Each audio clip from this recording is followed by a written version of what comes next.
मोहन और राकेश दोनों बचपन से गहरे दोस्त थे। दोनों एक गांव में रहते थे। मोहन बहुत सीधा था जबकि राकेश का दिमाग बहुत तेज था।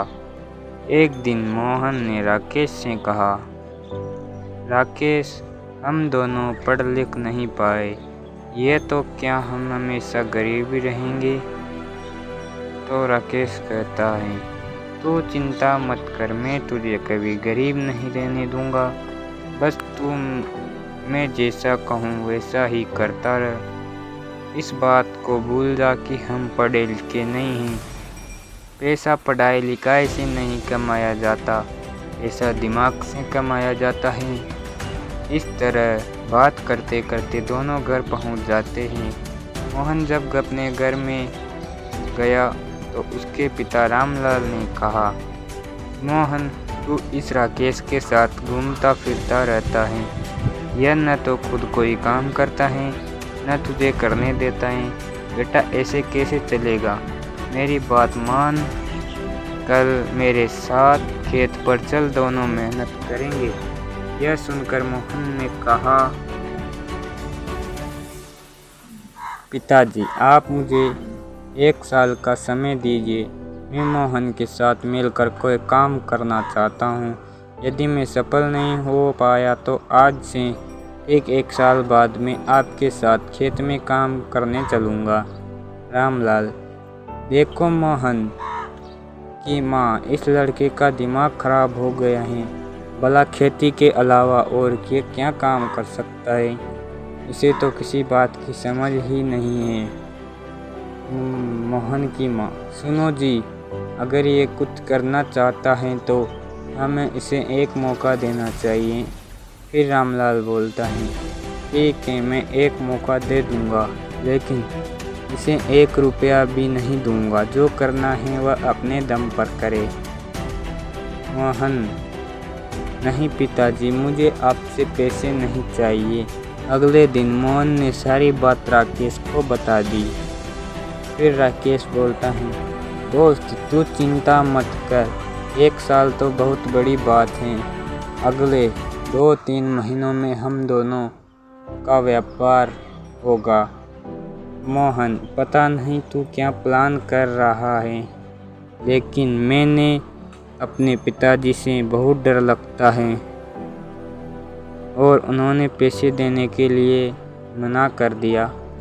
राकेश, कोई बात नहीं, पैसे तो मुझे भी घर से नहीं मिलने वाले हैं। हमें कुछ ऐसा उपाय करना होगा जिसमें पैसे ना लगे। दोनों दोस्त शाम को नदी के किनारे बैठ जाते हैं। बहुत देर तक बैठने के बाद राकेश कहता है, भाई, सबसे ज़्यादा पैसा कुछ बेचने से आ सकता है। तू सोच, हमारे पास ऐसा क्या है जिसे हम बेचकर पैसा कमा सकें? फिर मोहन कहता है, हम तो इतने गरीब हैं, क्या ही बेच सकते हैं। फिर राकेश बोलता है, लेकिन हमारा घर भी तो फसल बेचकर ही चलता है। क्यों ना हम अपनी फसल के साथ पूरे गांव की फसल बेचें? फिर मोहन कहता है, लेकिन हमें कोई अपनी फसल क्यों देगा बेचने के लिए? फिर राकेश, वह तू मुझ पर छोड़ दे। उसके बाद राकेश शहर जाकर अनाज दालों के मूल्य पता करता है, जहाँ उसे अनाज का मूल्य 3 गुना मिलता है। अगले दिन राकेश किसानों के पास पहुँच जाता है और उनसे बात करता है। किसान राकेश को फसल बेचने को तैयार हो जाते हैं। उसके बाद राकेश किसानों से मिले अनाज को उसे साफ करके 1 किलो, आधा किलो की पैकिंग में पैक करके शहर ले जाकर दुगने दामों पर बेच देते हैं। उससे उसे भी जो पैसे मिलते हैं उसमें से 1.5 गुना किसानों को दे देता है। इससे किसानों को उनकी फसल का दाम 1.5 गुना मिल जाता है और अच्छी पैकिंग करके राकेश को उसका दाम 2 गुना मिल जाता है। धीरे धीरे वे इस बिजनेस को बढ़ाने के लिए बड़ी जगह ले लेते हैं और आसपास के गांवों से भी फसल खरीदने लगते हैं। कुछ ही दिनों में उनकी बहुत कमाई होने लगती है। इस तरह दोनों दोस्त एक बड़ा व्यापार जमा लेते हैं। अब वह दोनों केवल बैठकर व्यापार चलाते थे उन्होंने कई पढ़े लिखे नौजवानों को अपनी यहाँ नौकरी पर रख लिया था जो उनके व्यापार संभालते थे। कुछ ही दिनों में उन्होंने शहर में एक ब्रांड नाम के साथ अपना स्टोर खोल लिया।